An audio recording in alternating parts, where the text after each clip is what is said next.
Hi friends, welcome to Priya's Madurai Samayal. இன்னைக்கு நம்ம சேனல்ல ரொம்ப குயிக்கா பண்ணக்கூடிய கையேந்தி பவன் இட்லி குருமா எப்படி பண்றதுன்னா உங்களோட ஷேர் பண்ணிக்க போறேன்.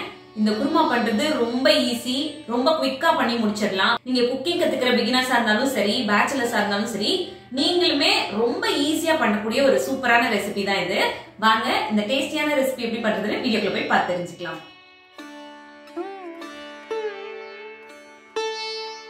ஃபர்ஸ்ட் இந்த குருமாக்கு அரைக்கிறதுக்கு தேவையான இன்கிரிடியன்ட்ஸ் எல்லாம் என்ன அப்படின்றத பாத்துக்கலாம். ஒரு தக்காளி அதை வந்து பெரிய பீசஸா கட் பண்ணி எடுத்து வச்சிருக்கேன். ஒரு டீஸ்பூன் அளவுக்கு சோம்பு, ஒரு டீஸ்பூன் சீரகம், ஒரு சின்ன துண்டு பட்டை, 2 கிராம்பு எடுத்து வச்சிருக்கேன். 4 மீடியம் சைஸ் பூண்டு பல், ஒரு சின்ன துண்டு இஞ்சி, 10 முந்திரி பருப்பு, இது கூட கொஞ்சமா கருவேப்பிலை, ஒரு 10 இலை சேர்த்துக்கோங்க. கருவேப்பிலை எந்த அளவு எடுக்கிறீங்களோ அதே அளவுக்கு மல்லித்தலை எடுத்து வச்சுக்கோங்க. இது கூட ஒரு 15 சின்ன சின்ன பீசஸா, இந்த அளவுக்கு சின்ன பீசஸா தேங்காய் பீசஸ் வந்து எடுத்து வச்சிருக்கேன். இது கூட 2 சின்ன பச்சை மிளகாய் சேர்த்துக்கிறேன். இப்போ இது எல்லாத்தையும் நம்ம மிக்ஸி ஜார்ல சேர்த்து அரைச்சு எடுத்துக்க போறோம். இது கூடவே இன்னொரு 3 இன்கிரிடியன்ட் சேர்க்கணும்.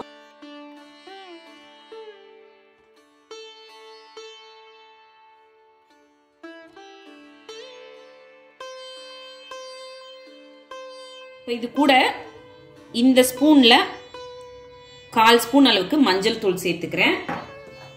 இது கூடவே அதே ஸ்பூன்ல 1 ஸ்பூன் அளவுக்கு மல்லித்தூள், காரத்துக்கு தகுந்த மாதிரி மிளகாத்தூள் சேர்த்துக்கிறோம்.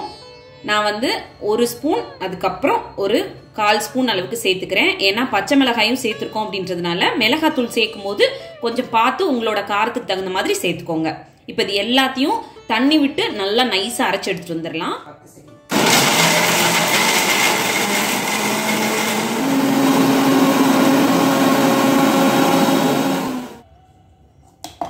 பாருங்க, இந்த மாதிரி கன்சிஸ்டன்சில அரைச்சு எடுத்து இப்ப நம்ம வந்து குருமா பண்ண ஸ்டார்ட் பண்ணிடலாம். இப்போ ஸ்டவ் ஆன் பண்ணி கடாய் வச்சுக்கலாம்.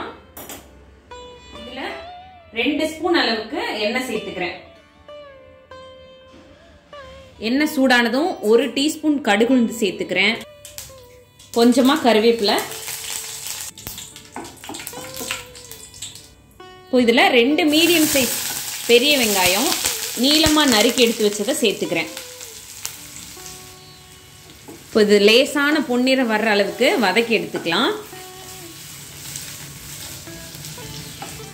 இந்த குருமா வந்து நான் முன்னாடியே சொன்ன மாதிரி ரொம்ப குயிக்கா பண்ணி முடிச்சிடலாம்.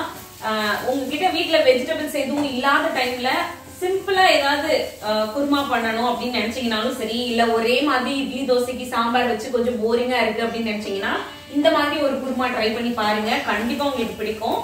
இந்த ரெசிபியை ட்ரை பண்ணி பார்த்துட்டு மறக்காம உங்களோட ஃபீட்பேக் வந்து எனக்கு ஷேர் பண்ணுங்க. இன்னும் நம்ம சேனலை சப்ஸ்கிரைப் பண்ணாம பார்த்துட்டு இருந்தீங்கன்னா ப்ளீஸ் சப்ஸ்கிரைப் பண்ணிக்கோங்க. இந்த வீடியோஸ் எல்லாம் உங்களுக்கு பிடிச்சிருக்கு அப்படின்னா மறக்காம லைக் பண்ணி உங்களோட சப்போர்ட் எனக்கு கொடுங்க. பாருங்க, வெங்காயம் நல்லா வதங்கிருச்சு. இந்த ஸ்டேஜில் நம்ம கட் பண்ணி எடுத்து வச்சிருக்க ஒரு தக்காளியை சேர்த்துக்கிறேன். ஆல்ரெடி நம்ம அரைச்சதுலையும் தக்காளி சேர்த்துருக்கோம் அப்படின்றதுனால ஒரு தக்காளி சேர்த்துக்கிறேன். கூடவே இந்த குருமாவுக்கு தேவையான அளவு உப்பு சேர்த்துக்கலாம். இந்த தக்காளி வந்து பச்சை வாசனை போக வதங்கினா போதும். தக்காளி வதங்கிருச்சு. நம்ம அரைச்சி எடுத்து வச்சதை இதில் சேர்த்துடலாம். நம்ம மசாலா அரைச்செடுத்த அதே மிக்ஸி ஜார்லேயே கொஞ்சமாக தண்ணி விட்டு அதையும் சேர்த்துக்கிறேன். குருமா வந்து ரொம்ப திக்காகவும் இருக்கக்கூடாது, ரொம்ப தண்ணியாகவும் இருக்கக்கூடாது. கொஞ்சம் மீடியம் கன்சிஸ்டன்சியில் இருந்தால் தான் அந்த இட்லி தோசையோட தொட்டுக்கும் போது டேஸ்ட் ரொம்ப நல்லாயிருக்கும். இதை நல்லா மிக்ஸ் பண்ணிவிட்டு ஒரு 10 நிமிஷம் மீடியம் ஃப்ளேம்லேயே வச்சு அந்த எண்ணெயெல்லாம் பிரிஞ்சு வர்ற அளவுக்கு கொதிக்க வைக்க போகிறோம். அவ்வளோதான், நம்மளோட குருமா வந்து ரெடி ஆகிடும். இப்போ இது கூட சும்மா கொஞ்சமாக ஒரு 4-5 புதினா இலையும் மல்லித்தலையும் சேர்த்துக்கிறேன். இந்த ஃப்ளேவர் வந்து அந்த குருமாவுக்கும் இன்னும் டேஸ்ட்டை வந்து ஜாஸ்தி பண்ணி கொடுக்கும், அதனால சேர்த்துக்கிறேன். இது அப்படியே ஒரு 10 நிமிஷம் கொதிக்கட்டும். பாருங்க, குருமா நல்லா கொதிச்சு அந்த எண்ணெயெல்லாம் பிரிஞ்சு வந்துருச்சு. நம்மளோட டேஸ்டியான கையேந்தி பவன் இட்லி குருமா ரொம்ப சூப்பராக ரெடி ஆயிடுச்சு. இன்னைக்கு ஒரு சூப்பரான ரெசிபி பார்த்திருப்பீங்க. இந்த ரெசிபியை நீங்களும் உங்க வீட்டில் ட்ரை பண்ணி பாருங்க. கண்டிப்பா எல்லாருக்கும் ரொம்ப பிடிக்கும். ட்ரை பண்ணி பார்த்துட்டு உங்களோட கமெண்ட் என்னன்னு சொல்லுங்க. இந்த வீடியோ உங்களுக்கு பிடிச்சிருந்ததுன்னா வீடியோ லைக் பண்ணிட்டு நம்ம சேனலை மறக்காம சப்ஸ்கிரைப் பண்ணிக்கோங்க. தேங்க்யூ.